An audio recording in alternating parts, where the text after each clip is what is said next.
Hello everyone. GPSTR question paper total exam ಎಷ್ಟು ಮಾರ್ಕ್ಸಿಗಿದೆ, exam ಹೇಗಿರ್ತದೆ, TET exam ಹೇಗಿರ್ತದೆ, ಈ ಎಲ್ಲ ಕ್ವೆಶನ್ಸಿಗೆ ಅಥವಾ GPSTRನ ಕ್ವೆಶನ್ ಪೇಪರ್ ಅಥವಾ ಯಾವ್ಯಾವ ಥರದ ಕ್ವೆಶನ್ ಪೇಪರ್ಸ್ ಇದೆ, GPSTRನ ಟೋಟಲ್ ನಿಮ್ಮ ಕನ್ಫ್ಯೂಷನಿಗೆ ಇವತ್ತು ನಾನೀಗ ಆನ್ಸರ್ ಮಾಡಲಿಕ್ಕೆ ಬಂದಿದ್ದೇನೆ. GPSTR ಅಂದರೆ first of all graduate primary school teachers ಅಂತ. Total 3 set of question papers ಇರ್ತದೆ. ಫಸ್ಟ್ ಸಾಮಾನ್ಯ ಕನ್ನಡ, ಸೆಕೆಂಡ್ ನಮ್ಮ ಚೈಲ್ಡ್ಹುಡ್ ಇದರಲ್ಲಿ ಇರ್ತದೆ. Next third one compulsory Kannada for science teachers. ನಾವು ಯಾರೆಲ್ಲ ಸೈನ್ಸ್ ಟೀಚರ್ಸ್ ಅಂತ ಏನು ಅಂದ್ಕೊಳ್ತೇವೆ ಅವರಿಗೆಲ್ಲ ಕನ್ನಡ ಕಂಪಲ್ಸರಿ ಆಗಿರ್ತದೆ. ಸೊ ಸಾಮಾನ್ಯ ಕನ್ನಡದಲ್ಲಿ ಎಷ್ಟು ಮಾರ್ಕ್ಸ್? ಸಾಮಾನ್ಯ ಅಧ್ಯಯನ ಅಥವಾ ಸಾಮಾನ್ಯ ಕನ್ನಡ ಅಲ್ಲ, ಪೇಪರ್ 1 ಏನಾಗಿರ್ತದೆ ಅಂತ ಹೇಳಿದ್ರೆ ಸಾಮಾನ್ಯ ಅಧ್ಯಯನ ಆಗಿರ್ತದೆ 150 ಮಾರ್ಕ್ಸಿಗೆ. ಮತ್ತು ಅದನ್ನು ಬರೀಲಿಕ್ಕೆ 2.5 ಗಂಟೆ ಟೈಮಿಂಗ್ಸ್ ಇರುವಂಥದ್ದು. ನಿಮ್ಗೆ ಆಲ್ರೆಡಿ ಫಸ್ಟ್ ಪೇಜಲ್ಲಿ ಎಲ್ಲ ಅದರ ಏನು ಇನ್ಸ್ಟ್ರಕ್ಷನ್ಸ್ ಕೊಟ್ಟಿರ್ತಾರೆ, ಅದನ್ನು ಓದ್ಕೊಳ್ಳೇಬೇಕು. ಯಾಕಂದರೆ ನಾವು ಇಲ್ಲಾಂದರೆ ತುಂಬ ಮಿಸ್ಟೇಕ್ ಮಾಡ್ತೇವೆ. ಇಲ್ಲಿ ಯಾವುದೇ ಕಾರಣಕ್ಕೂ ಪೆನ್ಸಿಲ್ಸ್ನ ಯೂಸ್ ಮಾಡೋ ಹಾಗಿಲ್ಲ, ವೈಟ್ನರ್ ಯೂಸ್ ಮಾಡುವಾಗಿಲ್ಲ, ಮತ್ತು ರೌಂಡ್ ಆಫ್ ಕರೆಕ್ಟ್ ಆಗಿರಲೇಬೇಕು. ಅಫ್ಕೋರ್ಸ್ ನಿಮಗೆ ಆಲ್ರೆಡಿ TET ಎಕ್ಸಾಮ್ ಬರೆದಿರೋದ್ರ ಕಾರಣ ಅಥವಾ TET ಎಕ್ಸಾಮ್ ಹೇಗಿರ್ತದೆ ಅಂತ ಹೇಳುವ ಬೇಸ್ಡ್ ನಿಮಗೆ ಇದರಲ್ಲಿ ಗೊತ್ತೇ ಇರ್ತದೆ. ಶೇಡಿಂಗ್ ಹೇಗಿರಬೇಕು ಅಂದರೆ ಫುಲ್ ಕವರ್ ಆಗಿರಬೇಕು. ಅರ್ಧ ಮಾಡಿಟ್ರೆ ಇಟ್ ನೆವರ್ ಟೇಕ್ಸ್. ಮತ್ತು ಇನ್ನೊಂದು ಅರ್ಧ ಆಯಿತು, ರಾಂಗ್ ಆಯಿತು, ವೈಟ್ನರ್ ಯೂಸ್ ಮಾಡುವ ವೈಟ್ನರ್ ಯೂಸ್ ಮಾಡಲಿಕ್ಕೆ ಇಲ್ಲ, ಯಾವುದೇ ಕಾರಣಕ್ಕೂ ವೈಟ್ನರ್ ಯೂಸ್ ಮಾಡಲಿಕ್ಕಿಲ್ಲ. ಆ್ಯಂಡ್ ಪೆನ್ಸಿಲ್ ಯೂಸ್ ಮಾಡಲಿಕ್ಕಿಲ್ಲ. ಇಲ್ಲೂ ಕೂಡ ಅಷ್ಟೇ ಪ್ರಶ್ನೆ ಪತ್ರಿಕೆಗಳು ಕನ್ನಡ, ಆಂಗ್ಲ ಮಾಧ್ಯಮ, ಉರ್ದು, ತಮಿಳು, ತೆಲುಗು, ಮರಾಠಿ ಮಾಧ್ಯಮಗಳಲ್ಲಿ ಇರ್ತದೆ. ಇನ್ನೂ ಒಂದು ಅವರು ಆಲ್ರೆಡಿ ಇನ್ಸ್ಟ್ರಕ್ಷನ್ಸಲ್ಲಿ ಕೊಟ್ಟಿರ್ತಾರೆ, ಕನ್ನಡ ಮಾಧ್ಯಮದಲ್ಲಿ ರಾಂಗ್ ಆದರೆ ಕ್ವೆಶನ್ ರಾಂಗ್ ಆದರೆ ಅದು ಕ್ವೆಶನ್ ರಾಂಗ್ ಅಲ್ಲ, ನಾವು ಅದನ್ನು ಇಂಗ್ಲೀಷಲ್ಲಿ ನೋಡ್ಕೊಳ್ಬೇಕು. ನಾವು ಕನ್ನಡ ಆಪ್ಟ್ ಮಾಡಿದರೆ ಇಂಗ್ಲೀಷ್ ಕ್ವೆಶನ್ ಪೇಪರ್ ನಮ್ಮ ಬುಕ್ಲೆಟಲ್ಲಿ ಇದ್ದೇ ಇರ್ತದೆ. ಇನ್ನೂ ಒಂದು, ಪ್ರತಿ ಪ್ರಶ್ನೆಗೂ ಒಂದು ಸರಿಯಾದ ಉತ್ತರ ಇದ್ದೇ ಇರ್ತದೆ. ವೃತ್ತವನ್ನು ನೀಲಿ ಅಥವಾ ಕಬ್ಬಾಲ್ ಪೆನ್ಗಳಿಂದಲೇ ಮಾಡಬೇಕು, ಅಥವಾ ಏನು ನಾವು ರೌಂಡ್ ಆಫ್ ಮಾಡ್ತೇವೆ ಅದು ಬ್ಲ್ಯಾಕ್ ಆ ಥರದ್ರಲ್ಲೇ ಮಾಡಬೇಕು. ವೃತ್ತದ ಒಳಗಿರುವ ನಂಬರ್ ಟೋಟಲಿ ಕಾಣಬಾರ್ದು, ಆ ಲೆವೆಲಿಗೆ ಅದನ್ನು ಶೇಡ್ ಮಾಡಬೇಕು. ಇದು ಒಂದು ಏನು ಹೇಳ್ತೇವೆ ವಿಷಯದ ಬಗ್ಗೆ, ಸಾಮಾನ್ಯ ಅಧ್ಯಯನದ ಬಗ್ಗೆ ಬರುವಂಥದ್ದು. ಎಕ್ಸಾಮ್ ಟೈಮಿಂಗ್ಸ್ ಹೇಗಿತ್ತು ಅಂದರೆ 2.5 hour ಆಗಿರೋದ್ರಿಂದ 10 o'clockಗೆ ಸ್ಟಾರ್ಟ್ ಆಗಿರ್ತದೆ, 12:30ವರೆಗೆ ಇರ್ತದೆ. ಅದು ಏನು ಇದರಲ್ಲಿ ಯಾವುದೆಲ್ಲ ಇರ್ತದೆ, ಮೇಯ್ನಾಗಿ ಇದರ ಒಳಗಡೆ ಏನೆಲ್ಲ ಇರ್ತದೆ ಅಂತ ಹೇಳಿದ್ರೆ, ಫಸ್ಟಿಗೆ ಬೇಸಿಕ್ ಕನ್ನಡ ಇರ್ತದೆ. ಕನ್ನಡ ಗೊತ್ತಿರಲೇಬೇಕು. ನಾನು ನೆಕ್ಸ್ಟ್ ಇನ್ನೊಂದು ಎಕ್ಸಾಮ್ ಬರೀತೇನೆ ಕನ್ನಡ, ನನಗೆ ಇಂಗ್ಲೀಷೇ ಬೇಕು, ಇಲ್ಲಿ ಆಪ್ಷನ್ನೇ ಇಲ್ಲ. ಫಸ್ಟ್ ಕನ್ನಡ ಇದ್ದೇ ಇರ್ತದೆ. ಎಲ್ಲಿವರೆಗೆ ಅಂದರೆ 25 ಕ್ವೆಶನ್ ಪೇಪರ್, ಕ್ವೆಶನ್ ನಂಬರ್ 25ವರೆಗೆ ಅಥವಾ ಪ್ರಶ್ನೆ ನಂಬರ್ 25ರವರೆಗೆ ನಮಗೆ ಆಲ್ಮೋಸ್ಟ್ ಎಲ್ಲ ಕ್ವೆಶನ್ಸ್ ಕೂಡ ಕನ್ನಡದಲ್ಲೂ ಕೂಡ ಹೇಗೆ ಅಂತ ಹೇಳಿದ್ರೆ ವೆರಿ ಬೇಸಿಕ್ ಕನ್ನಡ ಇರ್ತದೆ. ಸಂಧಿಗಳಿರ್ತದೆ, ಸಮಾಸಗಳಿರ್ತದೆ, ದ್ವಿರುಕ್ತಿ, ಜೋಡು ನುಡಿ, ಆ ಥರದ ಗ್ರಾಮರ್ ಪಾರ್ಟ್ ಇದ್ದೇ ಇರ್ತದೆ. ಮತ್ತು ಆಫ್ಕೋರ್ಸ್ ಈಗೇನು ಅದರಲ್ಲಿ ಕೂಡ ನಿಮಗೆ ಗೊತ್ತಿದೆ ಪ್ಯಾರಾಗ್ರಾಫ್ ಕೊಡುವಂಥದ್ದು ಎಲ್ಲ ಇರ್ತದೆ. ಅದಾದ ನಂತರ 26 ಪೇಜ್ ಕ್ವೆಶನ್ ನಂಬರಿಂದ ನಮಗೆ ಸಾಮಾನ್ಯ ಇಂಗ್ಲೀಷ್, ಏನು ನಾವು ಕನ್ನಡದಲ್ಲಿ ನಾವೇನು ಕಲ್ತಿರ್ತೀವೋ ಅದೇ ಸೇಮ್ ಇಂಗ್ಲೀಷಲ್ಲಿರ್ತದೆ. ಸೇಮ್ ಅಂದರೆ ಕ್ವೆಶನ್ ಸೇಮ್ ಅಲ್ಲ, ಪ್ಯಾಟರ್ನ್ ಸೇಮ್ ಹೇಳ್ತಾ ಇರೋದು. ಇಂಗ್ಲೀಷ್ ಗ್ರಾಮರ್ ಇರುವಂಥದ್ದು. ಇಂಗ್ಲೀಷ್ ಗ್ರಾಮರ್ ಆದ ನಂತರ ಇದು ಒಂಥರ ಸ್ವಲ್ಪ ಏನು ಹೇಳ್ತೇವೆ ಇನ್ನೊಂದು ಥರದ ಕ್ವೆಶನ್ ಪೇಪರ್, ಸಾಮಾನ್ಯ ಜ್ಞಾನ. ಅಂದರೆ ನೀವು PDO ಎಕ್ಸಾಮ್ಗಳಿಗೆ, FTA ಎಕ್ಸಾಮ್ಗಳಿಗೆಲ್ಲ ರೆಡಿ ಆಗಿದ್ದಿದ್ರೆ ಈ ಕ್ವೆಶನ್ಸ್ಗಳು ನಿಮಗೆ ಈಸಿಯಾಗಿರ್ತದೆ. ಈಗ ಒಂದು ಸಿಂಪಲ್ ಕ್ವೆಶನ್ ಹೇಗೆ ಅಂದರೆ, ಈ ಆಕೃತಿಯಲ್ಲಿನ ಒಟ್ಟು ತ್ರಿಭುಜಗಳ ಸಂಖ್ಯೆ ಎಷ್ಟು? ಅಲ್ಲಿ ನಮಗೆ ಗೊತ್ತಿರಬೇಕು, ನಾವು ಜನರಲ್ ಆಗಿ ಮೇಲೆಯಿಂದ ಮೇಲೆ ಅದನ್ನು ವರ್ಕೌಟ್ ಮಾಡಲಿಕ್ಕೆ ಫಾರ್ಮುಲಾಸ್ ಇರ್ತದೆ, ಆ ಥರದಲ್ಲಿ ವರ್ಕೌಟ್ ಮಾಡಬೇಕು ಸಾಮಾನ್ಯ ಜ್ಞಾನ ಅಥವಾ ಅದರಲ್ಲಿ. ಏನು ಮೆಂಟಲ್ ಅಬಿಲಿಟಿ ಟೆಸ್ಟ್ ಅಂತ ಹೇಳ್ತೇವೆ. ಅದಾದ ನಂತರ ನೆಕ್ಸ್ಟ್ ಬರುವಂಥದ್ದು ನಮಗೆ ಅದು 25 ಮಾರ್ಕ್ಸಿಗೆ ಇರ್ತದೆ. 51ಇಂದ 75ವರೆಗೆ ಆ ಕ್ವೆಶನ್ ಇರ್ತದೆ. ಅದಾದ ನಂತರ ಚೈಲ್ಡ್ಹುಡ್ ಪೆಡಾಗೋಗಿ. ಅಫ್ಕೋರ್ಸ್ ಗೊತ್ತೇ ಇದೆ, ನೀವೆಲ್ಲರೂ ಟೆಟ್ ಅಥವಾ ಬಿ ಎಡ್ ಮಾಡಿರೋದ್ರಿಂದ ಚೈಲ್ಡ್ಹುಡ್ ಪೆಡಾಗೋಗಿ ಕಂಪಲ್ಸರಿ. ನಮಗೆ ಏನು ಮಾಡಿದರೂ ಅದು ಎಲ್ಲಿ ಹೋದರೂ ಬಿಟ್ಟು ಹೋಗೋದೇ ಇಲ್ಲ. ಸೈಕಾಲಜಿ ಅಂತ ಹೇಳುವಂಥದ್ದು ಒಂದು ಸೈಕೋ ಥರ ಇರುವಂಥದ್ದು. ನಾವೇನು ಇಮ್ಯಾಜಿನ್ ಮಾಡಿರ್ತೇವೆ ಅದು ನಮಗೆ ಇನ್ನು ಅದು ಆನ್ಸರೇ ಆಗಿರಲ್ಲ. ನಾವು ಸ್ವಲ್ಪ ಎಕ್ಸ್ಟ್ರಾರ್ಡಿನರಿಯಾಗಿ ಓದಲೇಬೇಕಾಗ್ತದೆ. ಅದಾದ ನಂತರ ನೆಕ್ಸ್ಟ್ ಇರುವಂಥದ್ದು ಆರೋಗ್ಯ ಮತ್ತು ಶಿಕ್ಷಣ ಅಂತ ಹೇಳುವಂಥ ಒಂದು ಕಾನ್ಸೆಪ್ಟ್ ಬರ್ತದೆ. ಅದೊಂದು 10 to 15 ಮಾರ್ಕ್ಸಿಗೆ. ಈಗ ಏನು ಹೇಳ್ತೇವೆ, ನಮಗೆ ಯಾವುದಾದ್ರೂ ಇಂಪಾರ್ಟೆಂಟ್ ಯಾವುದರಿಂದ ಯಾವ ಕಾಯಿಲೆ ಬರ್ತದೆ ಅಥವಾ ಎಜುಕೇಷನ್ ಬೇಸ್ಡ್ ಸಣ್ಣ ಮಕ್ಕಳಿಗೆ ನಾವು EVS ಚಾಪ್ಟರಲ್ಲಿ ಹೇಳ್ಕೊಡ್ತೇವಲ್ಲ ಆ ಥರದ ಸಬ್ಜೆಕ್ಟ್ ಬರ್ತದೆ. ಅದಾದ ನಂತರ ಕಂಪಲ್ಸರಿ 10 ಮಾರ್ಕ್ಸಿಗೆ ಕಂಪ್ಯೂಟರ್ ನಾಲೆಜ್ ಇದ್ದೇ ಇರ್ತದೆ. ಇದಿಷ್ಟು ಆಗಬೇಕಾದ್ರೆ ಕ್ವೆಶನ್ ನಂಬರ್ 150 ಟೋಟಲ್ ಇದಿಷ್ಟು ಕ್ವೆಶನ್ ಪೇಪರ್ಗೆ ಎಷ್ಟಾಗ್ತದೆ ಅಂದರೆ 150 ಆಗ್ತದೆ.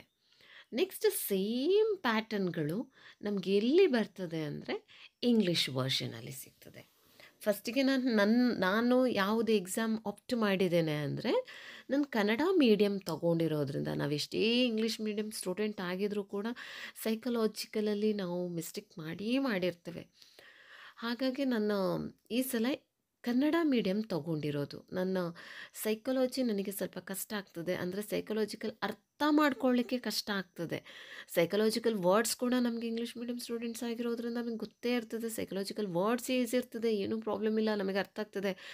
ಆ ಎಕ್ಸಾಮ್ ಓದುವ ಟೈಮಲ್ಲಿ ಸ್ವಲ್ಪ ಮಿಸ್ಟೇಕ್ಸ್ ಮಾಡ್ತೇನೆ ಅಂತ ಹೇಳುವಂಥ ನನ್ನ ಇದಕ್ಕೆ ಇನ್ನೂ ಒಂದು ಕನ್ನಡ ಆಪ್ಟ್ ಮಾಡಿರೋದ್ರಿಂದ ಕ್ವೆಶನ್ ಪೇಪರಲ್ಲಿ ಇಂಗ್ಲೀಷ್ ಪ್ಯಾಟರ್ನು ಇದ್ದೇ ಇರ್ತದೆ. ನನಗೆ ಇಂಗ್ಲೀಷಲ್ಲೂ ಓದ್ಕೊಳ್ಬೋದು, ಕನ್ನಡದಲ್ಲೂ ಓದ್ಕೊಳ್ಬೋದು, ಅಲ್ಲಿ ಏನೂ ಪ್ರಾಬ್ಲಮ್ ಆಗಲ್ಲ. ನಾನು ಇಂಗ್ಲೀಷ್ ಮೀಡಿಯಮ್ ಆಪ್ಟ್ ಮಾಡಿದ್ದಿದ್ದರೆ ನನಗೆ ಅಲ್ಲಿ ಕನ್ನಡ ಮೀಡಿಯಮ್ ಕ್ವೆಶನ್ ಪೇಪರೇ ಬರಲ್ಲ. ಸೊ ನನಗಲ್ಲಿ ಪ್ರಾಬ್ಲಮ್ ಆಗ್ತದೆ. ಮತ್ತು ಮರಾಠಿ ಅದು ಯಾವುದೂ ನನಗೆ ಬರಲ್ಲ, ನನ್ನ ಸಬ್ಜೆಕ್ಟು ಅಲ್ಲ, ನನಗೆ ಓದೂ ಇಲ್ಲ, ನನಗೆ ಲ್ಯಾಂಗ್ವೇಜು ಗೊತ್ತಿರಲ್ಲ. ಹಾಗಾಗಿ ನನಗೆ ಅವಶ್ಯಕತೆಯೇ ಇಲ್ಲ. ಸೊ ನನಗೆ ಇಂಗ್ಲೀಷ್ ಪೇಪರ್ ನಾನು ಆಪ್ಟ್ ಮಾಡದಿರೋದಕ್ಕೆ ಕಾರಣ ಇದು. ಫಸ್ಟ್ ಕನ್ನಡ ಆಪ್ಟ್ ಮಾಡಿದರೆ ಇಂಗ್ಲೀಷ್ ಇರ್ತದೆ. ನನಗೆ ಇಲ್ಲೇ ಅರ್ಥ ಆಗಿಲ್ಲ ಅಂದರೆ ಇಂಗ್ಲೀಷಲ್ಲಿ ನೋಡ್ಕೋಬೋದು, ಇಂಗ್ಲೀಷಲ್ಲಿ ಅರ್ಥ ಆಗಿಲ್ಲ ಅಂದರೆ ಕನ್ನಡದಲ್ಲಿ ನೋಡ್ಕೊಳ್ಬೋದು. ಕ್ವೆಶನ್ ನಂಬರ್ಸ್ ಇರ್ಬೋದು, ಅದು ಎಲ್ಲ ಸೇಮ್ ಇರ್ತದೆ, ಏನೂ ಚೇಂಜಸ್ ಇರೋದಿಲ್ಲ. ಬಟ್ ನಮಗೆ ಏನು ನಾವು ಇದು ಮಾಡ್ಕೊಳ್ಬೇಕು ಅಂದರೆ ಅರ್ಥ ಮಾಡ್ಕೊಳ್ಳೋದ್ರಲ್ಲಿ ಎಡವಿ ಬಿಟ್ಟರೆ ಅರ್ಜೆಂಟಿಗೆ ಮಾಡುವ ತಪ್ಪಿಂದಾಗಿ ಸಿಲ್ಲಿಯಾಗಿ ನಾವು ಮನೆಗೆ ಬಂದು ನೋಡಬೇಕಾದ್ರೆ ಅಯ್ಯೋ ಗ್ರಾಮರ್ ಮಿಸ್ಟೇಕಲ್ಲಿ ಈಸನ ವಾಸ್ ಕೂಡ ಓದಿರ್ತೇವೆ ಓದುವ ಟೆನ್ಷನಲ್ಲಿ. ಅದಕ್ಕೋಸ್ಕರ ನಾನು ಇದನ್ನು ಕನ್ನಡ ಮೀಡಿಯಮ್ ಇದೆ ಅಂತ ಹೇಳುವಂಥ ಧೈರ್ಯನೂ ಇರ್ತದೆ. ಹಾಗಂತ ಹೇಳಿ ನನಗೆ ಇಂಗ್ಲೀಷಲ್ಲೇ ಬರೀತೇನೆ ವೆಲ್ ಆ್ಯಂಡ್ ಗುಡ್, ಏನು ಅಷ್ಟು ಕಾಂಪ್ಲಿಕೇಟೆಡ್ ಆಗಿ ಹೋಗೋದಿಲ್ಲ. ನನಗೆ ಸೈಕಲಾಜಿ ಸ್ವಲ್ಪ ಇದಾಗಿರೋದ್ರಿಂದ ನಾನು ಹೇಳ್ತಾ ಇರೋದು. ಮತ್ತು ಇಂಗ್ಲೀಷ್ ಮೀಡಿಯಮ್ ಮತ್ತು ಕನ್ನಡ ಮೀಡಿಯಮಲ್ಲಿ ನಮಗೆ ಸೈನ್ಸ್ ಅದರಲ್ಲಿ ಏನೂ ಡಿಫ್ರೆನ್ಸ್ ಗೊತ್ತಾಗಲ್ಲ. ಯಾಕೆಂದರೆ ನಾವು ಇಂಗ್ಲೀಷ್ ಮೀಡಿಯಮಲ್ಲೇ ಸೈನ್ಸ್ ವರ್ಡ್ಸನ್ನು ಓದಿರೋದ್ರಿಂದ ಕನ್ನಡ ವರ್ಡ್ಸೇ ನಮಗೆ ಓದಲಿಕ್ಕೆ ಬರ್ತಾ ಇರೋದಿಲ್ಲ, ಅಥವಾ ಅದನ್ನು ಅರ್ಥ ಮಾಡ್ಕೊಳ್ಳಿಕ್ಕೆ ಡೈಜೆಷನ್ ಸ್ವಲ್ಪ ಕಷ್ಟ ಆಗಿರ್ತದೆ. ಹಾಗಾಗಿ ನಾವು ಕನ್ನಡ ಮೀಡಿಯಮ್ ಸಹ ಮಾಡಿಕೊಂಡ್ರೆ ಏನು ತಪ್ಪಿಲ್ಲ. ಇಂಗ್ಲೀಷ್ ಮೀಡಿಯಮಲ್ಲಿ ಅರ್ಥ ಆಗೋದೇ ಇಲ್ಲ ಅಥವಾ ಫುಲ್ಲಿ ನಾನು ಕನ್ನಡ ಮೀಡಿಯಮಲ್ಲೇ ಬರೀಬೇಕು ಅನ್ನೋ ಇಟ್ ಈಸ್ ನಾಟ್. ಇನ್ನು ವಾಪಸ್ ಸೈಕಾಲಜಿ ಬೇಸ್ಡ್ ನಾನು ಏನೂ ಹೇಳುವಂಥದ್ದಿಲ್ಲ. ಆಲ್ಮೋಸ್ಟ್ ನಾವು ಟೆಟ್ಟಿಗೆ ಹೇಗೆ ರೆಡಿ ಆಗ್ತೇವೆಯೋ ಅದೇ ಥರ 125 ಕ್ವೆಶನ್ಸ್ವರೆಗೆ ಟೆಟ್ಟಿಗೆ ಸೈಕಲಾಜಿಕಲ್ ಪೆಡಾಗೋಗಿ ಅಂತ ಹೇಳುವಂಥ ಸಬ್ಜೆಕ್ಟ್ ವೈಸ್ ಬಂದಿರ್ತದೆ. ಅದಾದ ನಂತರ ನೆಕ್ಸ್ಟ್ ನಾನು ಹೇಳಿರುವಂಥದ್ದು ಹೆಲ್ತ್ ಆ್ಯಂಡ್ ವ್ಯಾಲ್ಯೂ ಎಜುಕೇಷನ್. ಅದು ಒಂಥರ ಈಸಿನೂ ಇರ್ತದೆ, ಕಷ್ಟನೂ ಇರ್ತದೆ. ಹಾಗಂತೇಳಿ ಫುಲ್ ಈಸಿ ಅದಕ್ಕೆ ರೆಡಿ ಆಗದೇ ಹೋಗುವಷ್ಟು ನಮ್ಮ ಹತ್ರ ಎಲಿಜಿಬಿಲಿಟಿ ಇದೆಯಾ ಗೊತ್ತಿಲ್ಲ. ಒಂದು ಸಿಂಪಲ್ ಕ್ವೆಶನ್ ನೋಡಿಲಿ. Influenza is caused by the microorganism. ಅಲ್ಲಿ ವೈರಸ್ ಕೂಡ microorganism, fungus, bacteria, protozoa. ಇಂಥದ್ದೆಲ್ಲ ನಮಗೆ ಕನ್ನಡದಲ್ಲಿ ಸ್ವಲ್ಪ ಕಷ್ಟ ಆಗ್ತದೆ. ನಮಗೆ ಅದರ ಇದೇ ಗೊತ್ತಿರಲ್ಲ, ಆ ವರ್ಡ್ಸ್ಗಳನ್ನು ಎಕ್ಸಾಕ್ಟ್ ಮೀನಿಂಗ್ ಗೊತ್ತಿರಲ್ಲ. ಸೊ ಆನ್ಸರ್ ಈಸ್ ಡೆಫಿನೆಟ್ಲಿ ಅಲ್ಲಿ ಪ್ರೋಟೋಸೋವಾ ಆಗಿರ್ತದೆ. ಕನ್ನಡದಲ್ಲಿ ಓದಬೇಕಾದ್ರೆ ಇನ್ನೊಂದು ಥರ ಮೀನಿಂಗ್ ಮಾಡ್ಕೊಳ್ತೇವೆ, ನಾವು ಅರ್ಥ ಮಾಡ್ಕೊಳ್ಳೋ ಇದರಲ್ಲಿ ಹೇಳ್ತಾ ಇರೋದು. ಹಾಗಾಗಿ ಸ್ವಲ್ಪ ಎಡವಿ ಬಿಟ್ಟಿರ್ತೇವೆ ಅಂತ ಹೇಳುವಂಥದ್ದು ನನ್ನ ಇದು. ಅದಾದ ನಂತರ 140ವರೆಗೆ ಅಲ್ಲಿ ಕ್ವೆಶನ್ಸ್ ಇರ್ತದೆ, ಯಾವುದು ವ್ಯಾಲ್ಯೂ ಎಜುಕೇಷನ್ಸ್ ಬೇಸ್ಡ್ 15 ಮಾರ್ಕ್ಸಿಗೆ ಅದಿರ್ತದೆ. ಅದಾದ ನಂತರ computer knowledge is very very very important. 10 ಮಾರ್ಕ್ಸಿಗೆ ಇರ್ತದೆ. ಆ ಕಡೆ ವೆರೀ ಬೇಸಿಕ್ ಅಂತ ಹೇಳಲಿಕ್ಕಾಗಲ್ಲ, ಅಥವಾ ಕಂಪ್ಯೂಟರ್ ನಾಲೆಜ್ ಇದ್ದು ಅಥವಾ ಕಂಪ್ಯೂಟರ್ ಸೈನ್ಸ್ ತೊಗೊಂಡವ್ರಿರ್ಬೋದು, ಆ ಥರ ತೊಗೊಂಡವ್ರಿಗೆ ಇದು ತುಂಬ ಈಸಿ ಅಂತೆ. ನಾನು ಕೇಳಿದೆ ಅವ್ರ ಹತ್ರ, ಇದೆಲ್ಲ ನಿಮಗೆ ಹೇಗೆ ಅನ್ನಿಸ್ತದೆ ಈ ಕ್ವೆಶನ್ಸ್ ಪ್ಯಾಟರ್ನ್ ನೋಡಿದಾಗ ಅಂತ. ತುಂಬ ಈಸಿ ಇದೆ ಅಂತ ಹೇಳಿದರು.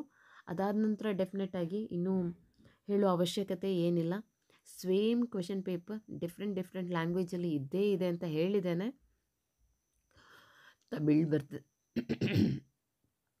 ತಮಿಳು, ತೆಲುಗು ಎಲ್ಲ ಕ್ವೆಶನ್ ನಂಬರ್ಸ್ ಕೂಡ ಸೇಮ್ ಇರ್ತದೆ, ಅದರಲ್ಲಿ ಏನು ಡಿಫ್ರೆನ್ಸ್ ಇಲ್ಲ.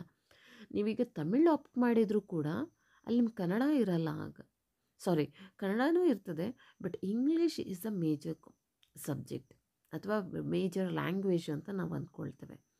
ಯಾಕೆಂದರೆ ಫಸ್ಟ್ ಇನ್ಸ್ಟ್ರಕ್ಷನ್ಸಲ್ಲೇ ಹೇಳಿರ್ತಾರೆ, ಯಾವುದೇ ಬೇರೆ ಲ್ಯಾಂಗ್ವೇಜಲ್ಲಿ ಕ್ವೆಶನ್ ಪೇಪರ್ ರಾಂಗ್ ಆದರೂ ಡಸ್ ನಾಟ್ ಮೀನ್ ಬಟ್ ಇಂಗ್ಲೀಷಲ್ಲಿ ಕರೆಕ್ಟ್ ಇದ್ದರೆ. ಸೊ ನಾವೀಗ ಕನ್ನಡನೇ ಓದಿ ನಾನು ಮಾಡ್ತೇನೆ, ನನ್ನದಲ್ಲಿ ಏನೋ ಕ್ವೆಶನ್ ಮಿಸ್ಟೇಕ್ ಆಗಿದೆ ಅಂತ ನಾವು ಅಂದ್ಕೊಂಡು ಗ್ರೇಸ್ ಮಾರ್ಕ್ ಸಿಗ್ಬೋದು ಅಂತ ಅಂದ್ಕೊಂಡ್ರೆ ದಟ್ಸ್ ರಾಂಗ್. ಅವರು ಫೈನಲ್ ಚೆಕ್ ಮಾಡುವಂಥದ್ದು ಇಂಗ್ಲೀಷ್ ಒಂದೇ. ಇಂಗ್ಲೀಷಲ್ಲಿ ಗ್ರಾಮರ್ ಮಿಸ್ಟೇಕ್ ಇಲ್ಲದೆ ಕ್ವೆಶನ್ಸ್ ಕರೆಕ್ಟ್ ಇದೆ ಅಂತ ಆದರೆ ಅಲ್ಲಿ ಏನೂ ಚೇಂಜಸ್ ಬರುವುದಿಲ್ಲ. ಇದು ಸೇಮ್ ಟೆಟ್ಟಿಗೂ ಇದೇ ಥರ ಅಪ್ಲಿಕೇಬಲ್. ಹಾಗಾಗಿ ನಾನು ಅದರ ಬಗ್ಗೆ ಜಾಸ್ತಿ ಹೇಳ್ತಾ ಹೋಗುವುದಿಲ್ಲ. ಇದಿಷ್ಟೀಗ ಒಂದು ಸೆಟ್ ಆಫ್, ಅಂದರೆ ನಾವು ಫಸ್ಟ್ ಡೇ ಎಕ್ಸಾಮ್ ಬರೆಯುವ ಫಸ್ಟ್ ಡೇ 10ರಿಂದ 12ವರೆಗೆ ಎಕ್ಸಾಮ್ ಬರೀತೇವೆ. ಇದರಲ್ಲೀಗ ಈ ಸಾಮಾನ್ಯ ಜ್ಞಾನ ಅಂತ ಏನು ನಾವು ಕ್ವೆಶನ್ ಪೇಪರ್ ಅಥವಾ ಬುಕ್ಲೆಟ್ ನೋಡಿದ್ದು, ಅದರಲ್ಲಿ ಎಲ್ಲನೂ ಇರ್ತದೆ 150 ಮಾರ್ಕ್ಸಿಗೆ. ಅದರಲ್ಲಿ ನನಗೆ ಹೇಳಿದೆ, ಕನ್ನಡ ಇದೆ ಫಸ್ಟ್ ಲ್ಯಾಂಗ್ವೇಜ್, ನಾನು ಕನ್ನಡ ಹಾಕಿರೋದ್ರಿಂದ ಕನ್ನಡ ಫಸ್ಟಿಗೆ ಇರ್ತದೆ. ಸೆಕೆಂಡ್ ಲ್ಯಾಂಗ್ವೇಜ್ ಕನ್ನಡ ಹಾಕಿರೋರಿಗೆ ಉಲ್ಟಾ ಇರ್ತದೆ. ಕ್ವೆಶನ್ ಪೇಪರ್ಸ್ ಬೇರೆ ಬೇರೆ ಇರ್ತದೆ. ಇಂಗ್ಲೀಷ್ ಇದ್ದೇ ಇರ್ತದೆ. ಸಾಮಾನ್ಯ ಜ್ಞಾನ ಇದು ಆಲ್ಮೋಸ್ಟ್ ನಾನು ಹೇಳಿರೋ ಹಾಗೆ ಎಲ್ಲರಿಗೂ ಸೇಮ್. ಈವನ್ ನೀವು ಸೋಷಿಯಲ್ ಅವರಿಗೂ ಈ ಪ್ಯಾಟರ್ನ್ ಇದ್ದೇ ಇರ್ತದೆ. ಅಲ್ಲಿ ಅವ್ರಿಗೇನು ಚೇಂಜಸ್ ಆಗ್ತದೆ ಅಂತ ಹೇಳಿದ್ರೆ, ಇಲ್ಲಿ ಮ್ಯಾಥ್ಸ್ ಅಂತ ಎಲ್ಲೂ ನಾವು ವರ್ಕೌಟ್ ಮಾಡಲ್ಲ ಈ ಸಬ್ಜೆಕ್ಟ್, ಈ ಬುಕ್ಲೆಟಲ್ಲಿ. ಸಾಮಾನ್ಯ ಜ್ಞಾನ ಕನ್ನಡ ಆಪ್ಟ್ ಮಾಡ್ತೇವೆ, ಇಂಗ್ಲೀಷ್ ಆಪ್ಟ್ ಮಾಡ್ತೇವೆ. ನೆಕ್ಸ್ಟ್ ಚೈಲ್ಡ್ಹುಡ್ ಪೆಡಾಗೋಗಿ ಎಲ್ರಿಗೂ ಸೇಮ್ ಇದ್ದೇ ಇದೆ. ನೆಕ್ಸ್ಟ್ ಹೆಲ್ತ್ ಆ್ಯಂಡ್ ವೆಲ್ತ್ ಬಗ್ಗೆ ಹೇಳಿ ಕಲ್ತಿರ್ತೇವೆ. ಕಂಪ್ಯೂಟರ್ ಸೈನ್ಸ್ ಅಥವಾ ಕಂಪ್ಯೂಟರ್ ನಾಲೆಜ್ ಇದಿಷ್ಟೂ ಇರೋದ್ರಿಂದ ಇದು ಈ ಬುಕ್ ಎಲ್ಲರಿಗೂ ಸೇಮ್. ನೀವು ಸೋಷಿಯಲ್ನವರೇ ಆಗಿರಲಿ, ಲ್ಯಾಂಗ್ವೇಜಸ್ನವರೇ ಆಗಿರಲಿ, ನಿಮಗೆ ಇಲ್ಲಿ ಏನಾಗಿರ್ತದೆ, ಸೇಮ್ ಆಗಿರ್ತದೆ. ನಿಮಗೆ ಎಸ್ಪೆಷಲಿ ಸೋಷಿಯಲ್ನವರಿಗೆ ಇರಲಿ ಏನೂ ಚೇಂಜಸ್ ಆಗಿರುವುದಿಲ್ಲ. ನೆಕ್ಸ್ಟ್ ನಾನು ಪ್ರಶ್ನೆ ಪತ್ರಿಕೆ 2 ಗಣಿತ ಮತ್ತು ವಿಜ್ಞಾನ, ಇದು ಎಕ್ಸಾಮ್ ನೋಡ್ಕೊಳ್ಳಿ. ಎಗೇನ್ ನೆಕ್ಸ್ಟ್ ಡೇ ಇರ್ತದೆ, ಎಗೇನ್ 150 ಮಾರ್ಕ್ಸಿಗೆ. ಇಲ್ಲೇನೂ ಚೇಂಜಸ್ ಇರೋದಿಲ್ಲ. ಫಸ್ಟಿಗೆ 150 ಮಾರ್ಕ್ಸಿಗೆ ಬರೆದಿರ್ತೀರ, ಇವತ್ತು ವಾಪಸ್ 150 ಮಾರ್ಕ್ಸಿಗೆ ಬರೀತೀರ. ಸೊ ವಾಪಸ್ ಅಲ್ಲಿ ಏನು ಚೇಂಜಸ್ ಇರುವುದಿಲ್ಲ. ನಾನು ನಿನ್ನೆ 150 ಮಾರ್ಕ್ಸಿಗೆ ಬರೆದೆ, ಇವತ್ತಿಗೆ ಕಮ್ಮಿ ಇರಬೇಕು, ಇಲ್ಲ. ಇದು ನಿಮ್ಮ ಮೇನ್ ಸಬ್ಜೆಕ್ಟ್ ಆಗಿರೋದ್ರಿಂದ ಕ್ವೆಶನ್ಸ್ ಬರೀ ಟಿಕ್ಕಿಂಗ್ ಮಾತ್ರ ಇಲ್ಲ, ಬರೀಲಿಕ್ಕೂ ಇರ್ತದೆ. ಅದು ಮೋಸ್ಟ್ ಇಂಪಾರ್ಟೆಂಟ್. ನಿಮಗೆ OMR 2 ಸಿಗ್ತದೆ ಇಲ್ಲಿ, 2 ಬುಕ್ಲೆಟ್ಗಳು ಸಿಗ್ತದೆ. ಒಂದು ನಾವು OMRನ್ನು ಟಿಕ್ ಮಾಡಲಿಕ್ಕೆ ಇರ್ತದೆ, ಇನ್ನೊಂದು ರೈಟಿಂಗಿಗೆ ಇರ್ತದೆ. ಇಲ್ಲಿ ನಾನು ಹೇಳಿದೆ ವಾಪಸ್ 150 ಮಾರ್ಕ್ಸಿಗೆ. ಓಕೆ, ಇವರು ಫಸ್ಟಿಗೆ ಕನ್ನಡದಲ್ಲಿ ಕೊಟ್ಟಿದ್ದಾರೆ. ಇಲ್ಲಿ ನಾನು ವಾಪಸ್ ಕನ್ನಡ ಮೀಡಿಯಮಲ್ಲೇ ಆಪ್ಟ್ ಮಾಡಿರೋದ್ರಿಂದ ಕನ್ನಡ ಮೀಡಿಯಮ್ ಕ್ವೆಶನ್ ಪೇಪರ್ ಸಿಕ್ಕಿತ್ತು. ಹಾಗಂತೇಳಿ ಅವರಿಗೂ ನಮಗೂ ಏನೂ ಡಿಫ್ರೆನ್ಸ್ ಇರಲ್ಲ, ಯಾರು ಇಂಗ್ಲೀಷ್ ಮೀಡಿಯಮ್ಗೂ ನಮಗೂ ಇರಲ್ಲ. ಚೇಂಜಸ್ ಮಾಡ್ತಾ ಹೋಗ್ತಾನೆ. ಇವಾಗ ನೋಡಿ ಇಲ್ಲಿ ಕ್ವೆಶನ್ಸ್, ಮ್ಯಾಥ್ಸ್ ಕ್ವೆಶನ್ಸ್ ಇದೆಲ್ಲ ನೋಡಿ, ಇದು ಏನು ಚೂಸ್ ದಿ ಫಾಲೋವಿಂಗ್ಸ್ ಅಲ್ಲ. ಕ್ವೆಶನ್ ನಂಬರ್ 50 ಒಳಗೆ ನಮಗೇನಾಗಿರ್ತದೆ ಅಂದರೆ ಟಿಕ್ಕಿಂಗ್ ಆಪ್ಷನ್ ಇರ್ತದೆ. ಅದಾದ ನಂತರ 51 ನಂತರ ನಮಗೇನೆಂದರೆ 8 2 ಮಾರ್ಕ್ಸಿನ ಕ್ವೆಶನ್ಸ್ ಇರ್ತದೆ. ನಾನು ಹೇಳ್ತಾ ಇರೋದನ್ನು ಕೇಳಿಸ್ಕೊಳ್ಳಿ. 8 2 ಮಾರ್ಕ್ಸಿನ ಕ್ವೆಶನ್ಸ್ ಇರ್ತದೆ. ಸೊ 16 ಮಾರ್ಕ್ ಅಲ್ಲಿ ಆಯಿತು. ಅದಾದ ನಂತರ ಲಾಸ್ಟಿಗೆ ನೋಡ್ಕೊಳ್ಳಿ, ಇಲ್ಲಿ ಕ್ವೆಶನ್ ನಂಬರ್ 83, 84, 85 ಅಂದರೆ 3 ಕ್ವೆಶನ್ಸಿಗೆ 4 ಮಾರ್ಕಿನ ಕ್ವೆಶನ್ಸ್. ಅರ್ಥ ಆಗ್ತಿದೆ ಅಂತ ಅಂದ್ಕೊಂಡಿದ್ದೇನೆ. 3 ಕ್ವೆಶನ್ಸ್ ಇರ್ತದೆ. ಅದರಲ್ಲಿಯೂ ಕೂಡ ಅಲ್ಲಿ ಕಂಪಲ್ಸರಿ ಕ್ವೆಶನ್, ಇಲ್ಲಿ ಆರ್ ಕ್ವೆಶನ್ಸ್ ಇರ್ತದೆ. ಸ್ಟೂಡೆಂಟ್ಸ್ ಥರ ನಮಗೂ ಆರ್ ಕ್ವೆಶನ್ಸ್ ಇರ್ತದೆ? ನೋ, ಇಲ್ಲ, 3. ನೀವು ಈ 4 ಕ್ವೆಶನ್ಸಿಗೆ 3 ಕ್ವೆಶನ್ಸ್ಗೆ ವೆಲ್ ಆ್ಯಂಡ್ ಥೊರೋ ಆದರೆ ಆಲ್ಮೋಸ್ಟ್ ನಿಮಗೆ ಓಕೆ, ಸ್ಯಾಟಿಸ್ಫೈಡ್ ಮಾರ್ಕ್ಸ್ ಸಿಗ್ತದೆ. ಅದಾದ ನಂತರ ಬೇರೆ ಏನಿಲ್ಲ, ವಾಪಸ್ ಎಗೇನ್ ಸೇಮ್ ಪ್ಯಾಟರ್ನ್ ಇಂಗ್ಲೀಷಲ್ಲಿರ್ತದೆ. ಇಂಗ್ಲೀಷ್ ಮೀಡಿಯಮಲ್ಲಿ ಹೇಳಿದ್ದೇನೆ. ಫಸ್ಟಿಗೆ ಎಗೇನ್ 50 ಮಾರ್ಕ್ಸ್ಗಳು ನಮಗೆ ಟಿಕ್ಕಿಂಗಲ್ಲಿರುವಂಥದ್ದು, ನೆಕ್ಸ್ಟ್ ನಮಗೆ ರೈಟಿಂಗ್ ಸ್ಕಿಲ್ಲಲ್ಲಿರುವಂಥದ್ದು. ಸೊ ಅದ್ರ ಬಗ್ಗೆ ವಾಪಸ್ ನಾನು ಹೇಳೋ ಅವಶ್ಯಕತೆ ಇಲ್ಲ. 8 ಮಾರ್ಕ್ಸ್ ಇರ್ತದೆ. 8ಅಲ್ಲಿ ಕೂಡ ಸೈನ್ಸ್ ಆ್ಯಂಡ್ ಮ್ಯಾಥ್ಸ್. ಸೈನ್ಸ್ ನೀವು ಅಂದ್ಕೊಳ್ಬೋದು 8 ಮಾರ್ಕ್ಸ್ ಕೂಡ ವಾಪಸ್ ಇದ್ರಾಗಿರ್ತದೆ. ಸೈನ್ಸ್ ಆ್ಯಂಡ್ ಮ್ಯಾಥ್ಸ್ ಎರಡೂ ಕೂಡ ಇರ್ತದೆ ಅಲ್ಲಿ. ಸೊ ಅದು ಇಂಪಾರ್ಟೆಂಟ್, ಸೈನ್ಸ್ ಆ್ಯಂಡ್ ಮ್ಯಾಥ್ಸ್. ಅದಾದ ನಂತರ ವಾಪಸ್ 4 ಮಾರ್ಕ್ ಕ್ವೆಶನ್ಸ್ ಇರ್ತದೆ, ಅದು ಸಪ್ರೇಟ್ ಇರ್ತದೆ. ಅದಾದ ನಂತರ ವಾಪಸ್ಸು ನಿಮಗೆ ಇಷ್ಟಕ್ಕೆ 150 ಮಾರ್ಕ್ಸ್ಗಳು ಕವರಪ್ ಆಗಿರ್ತದೆ. ಆಲ್ಮೋಸ್ಟ್ 85 ಕ್ವೆಶನ್ಸಿಗೆ ಕವರಪ್ ಆಗಿ ಬಿಡ್ತದೆ. ಇದಿಷ್ಟು ಒಂದು ಸೆಟ್ ಅಥವಾ ಸೆಕೆಂಡ್ ಸೆಟ್ ಆಫ್ ಪೇಪರ್ಸ್ ನಾನು ಹೇಳುವಂಥದ್ದು. ಇದರಲ್ಲಿ ವಾಪಸ್ ನಾನು ಎಕ್ಸ್ಟ್ರಾ ಇದು ಮಾಡ್ತಾ ಇಲ್ಲ, ಲ್ಯಾಂಗ್ವೇಜಸ್ ಯಾವುದೆಲ್ಲ ಇದೆ ಅಂತ ತೋರಿಸ್ತಾ ಇದ್ದೇನೆ. ಎಗೇನ್ ಹೇಳೋ ಅವಶ್ಯಕತೆ ಇಲ್ಲ ಅಂತ ಅಂದ್ಕೊಳ್ತೇನೆ. ತಮಿಳಿದೆ, ತೆಲುಗು ಇದೆ, ಮರಾಠಿ ಇದೆ, ಎಲ್ಲ ಲ್ಯಾಂಗ್ವೇಜಸ್ ಇದೆ. ಸೇಮ್ ಕ್ವೆಶನ್ ಪೇಪರ್ಸ್ ಸೇಮ್ ಇರ್ತದೆ, ಕ್ವೆಶನ್ಸ್ ಸೇಮೇ ಇರ್ತದೆ. ಬಟ್ ಲ್ಯಾಂಗ್ವೇಜಸ್ ಮಾತ್ರ ಸ್ವಲ್ಪ ಡಿಫ್ರೆಂಟ್, ಅಥವಾ ಪ್ಯಾಟರ್ನ್ ಅಥವಾ ಎವ್ರಿಥಿಂಗ್ ಈಸ್ ಸೇಮ್.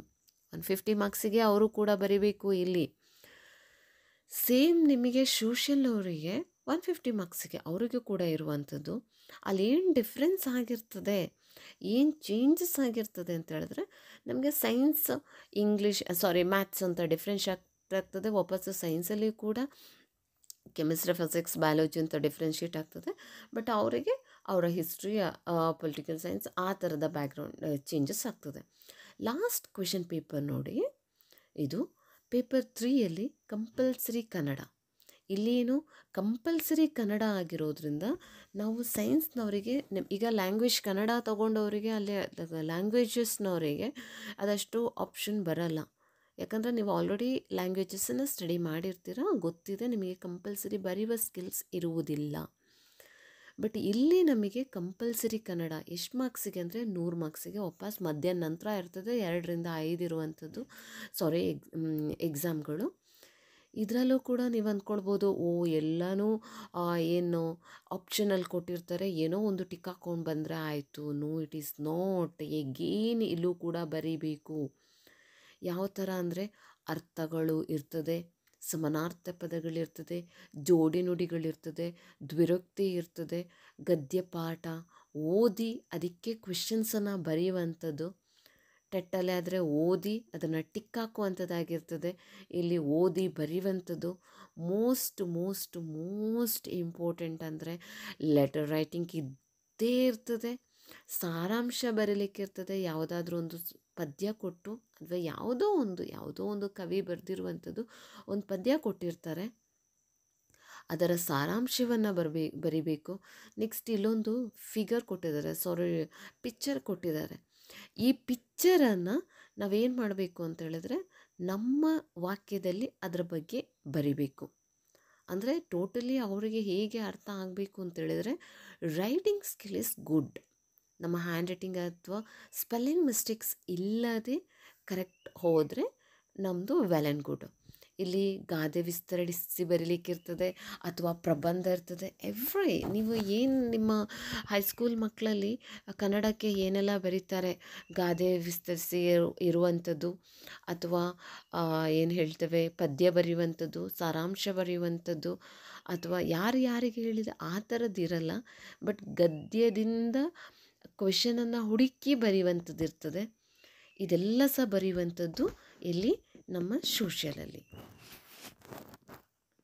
ಲಾಸ್ಟಿಗೆ ಇದೀಗ GPSTR ಬೇಸ್ಡ್ ನಾನು ಹೇಳ್ತಾ ಇರುವಂಥದ್ದು. GPSTR is 150 marks question. Kannada ಲ್ಯಾಂಗ್ವೇಜಿಗೆ 100 ಮಾರ್ಕ್ಸ್ ಎಕ್ಸಾಮ್. ಸೈನ್ಸ್ ಸ್ಟೂಡೆಂಟ್ ಇದು ಕಂಪಲ್ಸರಿ. ನನ್ನ ಅದ್ರ ಬಗ್ಗೆ ಇಷ್ಟೊತ್ತು ಕ್ವೆಶನ್ ಪೇಪರ್ ಅನಲೈಸ್ ಮಾಡಿದಾಗ ಹೇಳ್ತಾ ಹೋದೆ. ಕ್ವೆಶನ್ ಪೇಪರನ್ನು ಒನ್ ಬೈ ಒನ್ ನೆಕ್ಸ್ಟ್ ದಿನಗಳಲ್ಲಿ ನಾನು ಅಪ್ಲೋಡ್ ಮಾಡ್ತಾ ಹೋಗ್ತೇನೆ, ವಿತ್ ಆನ್ಸರೇ ಅಪ್ಲೋಡ್ ಮಾಡ್ತೇನೆ. ಹಾಗಾಗಿ ಸ್ವಲ್ಪ ಟೈಮ್ ತೊಗೊಳ್ಳೋದಕ್ಕೋಸ್ಕರ ನಾನೀಗ ಫಸ್ಟಿಗೆ ಕ್ವೆಶನ್ ಪೇಪರ್ ಹೇಗಿರ್ತದೆ ಅಂತ ಎಲ್ರಿಗೂ ಹೇಳುವಂಥ ಈ ವಿಡಿಯೋ ಮಾಡ್ತಾ ಇದ್ದೇನೆ. ನಾನು ಎಕ್ಸಾಮ್ ಬರೆದಿದ್ದೇನೆ, ಮಾಸ್ಟರ್ಸ್ ಆಗಿದೆ, ಮಾಸ್ಟರ್ಸ್ ಇನ್ ಕೆಮಿಸ್ಟ್ರಿ ಆಗಿದೆ. ಹಾಗಂತೇಳಿ ನಮಗೆ ಕನ್ನಡ ಬರಲ್ಲ, ನಾನು ಇಂಗ್ಲೀಷ್ ಮೀಡಿಯಮ್, ನನಗೆ ಫುಲ್ ಇಂಗ್ಲೀಷ್ ಬೇಕು ಅಂತ ಹೇಳಿದ್ರೆ ಓಕೆ, ನಾವು ಇಂಗ್ಲೀಷ್ ನಮ್ಮ ಮೇಜರ್ ಸಬ್ಜೆಕ್ಟ್ ಆಗಿ ತೊಗೊಂಡ್ರೆ ಇಂಗ್ಲೀಷಲ್ಲಿ ಬರ್ತದೆ, ಅದೇನು ದೊಡ್ಡ ವಿಷಯನೇ ಅಲ್ಲ. Next, thank you for watching. Thanks a lot. Thank you mean. ಆಗೋದಿಲ್ಲ ಅಂತ ಕೈ ಕಟ್ಟಿಕೊಳ್ತಾರೆ, ಯಾವುದೂ ಕೂಡ ಆಗೋದಿಲ್ಲ. ಎಲ್ಲಿವರೆಗೆ ಹೋಗಬೇಕು ಅಂದರೆ ನಾನೇ ನನ್ನ ಡಿಸ್ಕ್ರಿಪ್ಷನಲ್ಲಿ ನನ್ನ ವಿಡಿಯೋ ಅಲರ್ಟ್ ಅಥವಾ ವಿಡಿಯೋ ಡಿಸ್ಕ್ರಿಪ್ಷನಲ್ಲಿ ಹಾಕಿದ್ದೇನೆ. ಜಸ್ಟ್ 3 ರ್ಯಾಂಕಲ್ಲಿ ಮಿಸ್ ಆಯಿತು. ಮೇ ಬಿ ನಾನು ಯಾವುದಾದ್ರೂ ಕ್ಯಾಟಗರಿ ವೈಸ್ ಹೋಗೋದಿದ್ರೂ ಕೂಡ ಎಲ್ಲಾದರೂ ಆಗ್ತಿತ್ತೇನೋ. ಫೇಟ್ ಈಸ್ ಎಷ್ಟು ಇಂಪಾರ್ಟೆಂಟೋ ಹಾಗೆಯೇ hard work is most important. Thank you for watching. Thanks a lot.